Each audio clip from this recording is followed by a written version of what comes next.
Hello everyone, it's Jazz and welcome back to my channel. Today's project is going to be another card for the Scrapping for Less June card kit. Under the Sea Babies is the theme for that.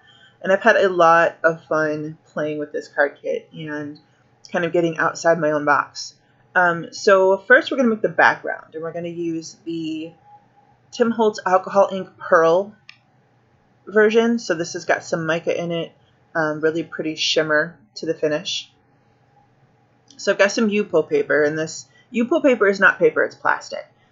So it functions a little bit differently than glossy cardstock that you would use with regular alcohol inks. And so I'm just dripping some colors on. I've got some alcohol ink blending solution there. And I like to have another sheet handy, another few sheets handy to kind of catch the excess so I'm not just wasting it. And so you just want to add your colors and add your solution and just kind of play with it, I guess. There's lots of different so-called techniques for this, but really you're just adding your ink, you're adding your solution, and you're seeing what you get. There's lots of variations and lots of different things you can do, but there's no, there's not hard and fast rules with this medium. It's just a lot of fun, really pretty effects. And greens and yellows are not my favorite, so I tended to not use them, and I wanted to make a little bit of more of a masculine background, so I went with those colors to kind of start with. So here I've got a half sheet of Nina 110-pound silhouette cardstock that came in the card kit, and I've got the stamp set I'm using, Sunny Studio, and I want to say it's called Under the Sea, from the card kit as well. And I've got some ink on 3 Blackout ink, and this is a hybrid ink, so it's waterproof and you can use Copic markers. It's really versatile, and it's one of my favorite black inks. And so I've just stamped out some images, and I've got my Arteza brush pens. So if you have the Arteza or you have the Zigs, they're basically the same product, just different companies, and you can use them together. And they are essentially a watercolor marker, although you don't have to use water to blend them out. You can use a lighter color. And I use both techniques in this little panel of characters that I'm coloring. And the trick to using both the Zigs and the Arteza is you want to do your best to blend it out while it's still wet. There's not a lot of moisture that comes out with these inks, but if you can, don't let it dry completely before you add your water to it to blend it out, and that'll just make it easier. You can still move it if it's dry, but it goes a lot smoother and a lot easier if you can blend it while it's still wet. So I'm using just a paintbrush to kind of blend out these colors with my sharks and my octopus and my fish, but I'm also using, I'll lay down the darker color and then use a lighter color to blend out that darker color, which is a similar technique to what we use with Copic markers.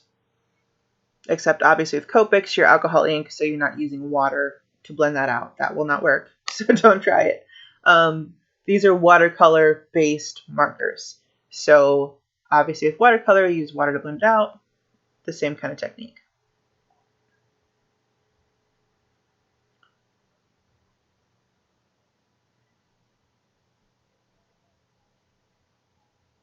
So for my sharks, I'm just using different tones of blue and gray and purple to color my little sharkies here.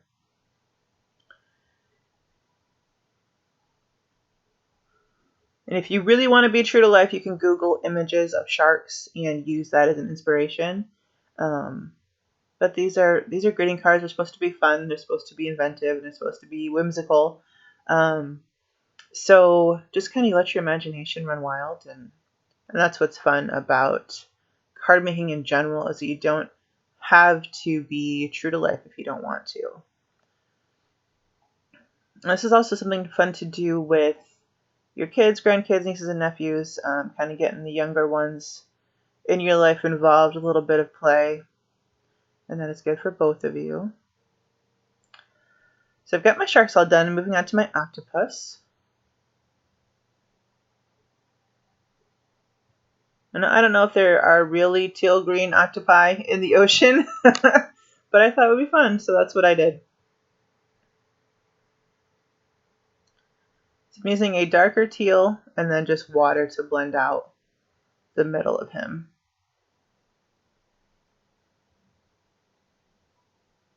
And I kept my octopi and my fish fairly simple. Usually just one, possibly two colors if I really wanted darker shadows. But for this fish here, I'm just using the leftover pigment that's in the brush from blending out my octopus to lay down a wash of light blue over him. And then I'll take another, yeah, it's actually the same color in a matter, just a little bit of shadows along the edges for him.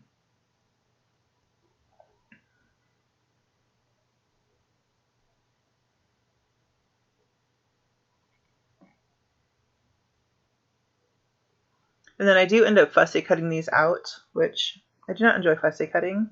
If you watched my videos before, you've heard me say that before. But I don't have the dies to these, so it became a necessity. One of those things. So here's my purple octopus, and I'm using a darker purple for the edges and then a lighter purple to blend him out. And again, I don't know if there's actually a purple octopus in the ocean, but I wanted a purple one, so that's what I did. And the blue one.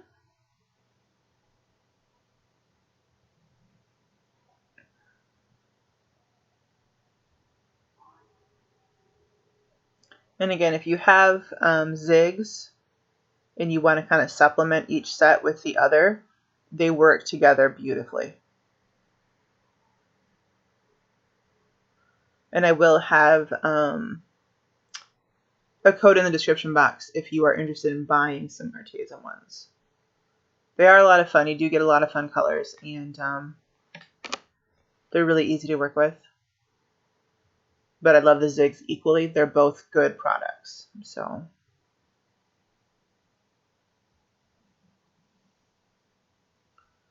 one last fish. And because my background had yellows and greens, I wanted to kind of incorporate some of that color into the characters as well. So I went with orange and yellow for my final fish.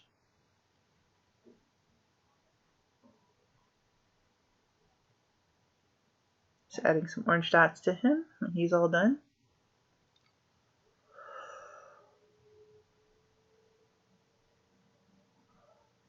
So now we're on to our alcohol ink background. So what I've done is I have cut this using a stitched rectangle die down to 4 1/4 by 5 1/2, so standard A2 card base. And then I'm using some 3M foam tape that I have doubled, so it's a double thickness of what it comes in the roll, and then cut the strips in thirds, so I have thinner ones. And the dies I've used are MFT Channel slider dies. I'll have them in the description box if you're interested in buying those.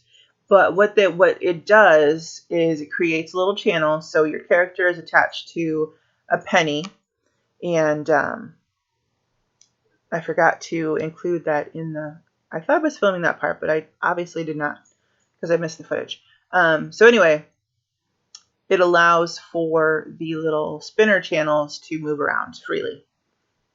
And so when you're adding your foam tape on the back, you want to make sure you're not crowding your spinner channel, so it's got a lot of room to move. And so I'm just using some glue dots to attach my octopus and my fish. And these are flat on the card base.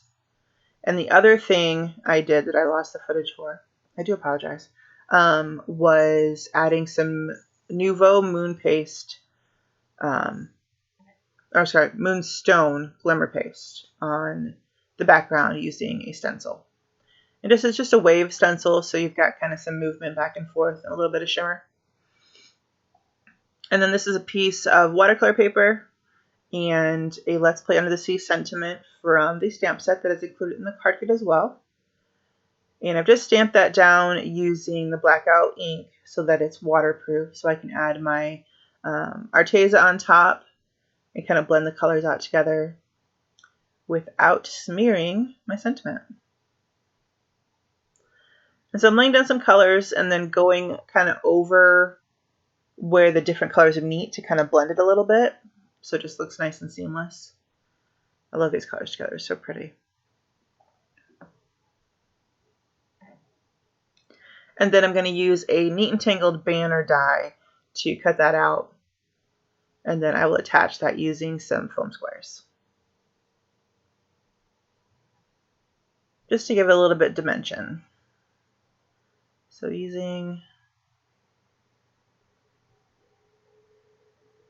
got that attached, and then we're going to attach a couple more these golden, orangey golden gems. This comes in the card kit as well, the gems do. And then my little shark and my little octopus, kind of figuring out where I want to place those. And I end up using some foam squares on those as well to give it a little bit of dimension. And these little foam squares are not super thick, so it doesn't give it too much, but it does give it a little bit, just enough. Kind of add some movement, a little bit more life to it.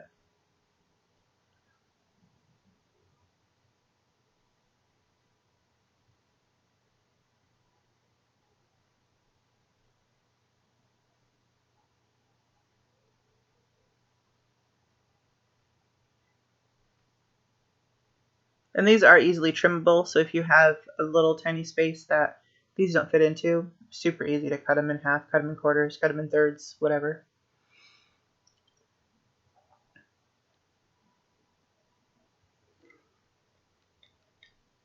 And then I've got some clear droplets. These are 4mm and 6mm that I've added the glue dots to the back of. And I'm just going to randomly apply those all over, because it is under the sea after all. A little bit of air bubbles kind of adds a little bit of whimsy. And I've also got some iridescent sequins that I'm adding as well. And this just, it gives a little bit more color and a little bit more life to it, and kind of plays off the glitter in the background. So there's my little spinny sharks.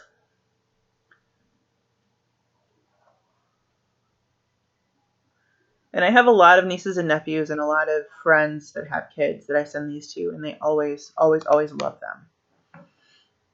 So that's the card for today. Let me know what you think in the comment section below, and we will catch you guys on the next one. Have a great day, guys. Bye-bye.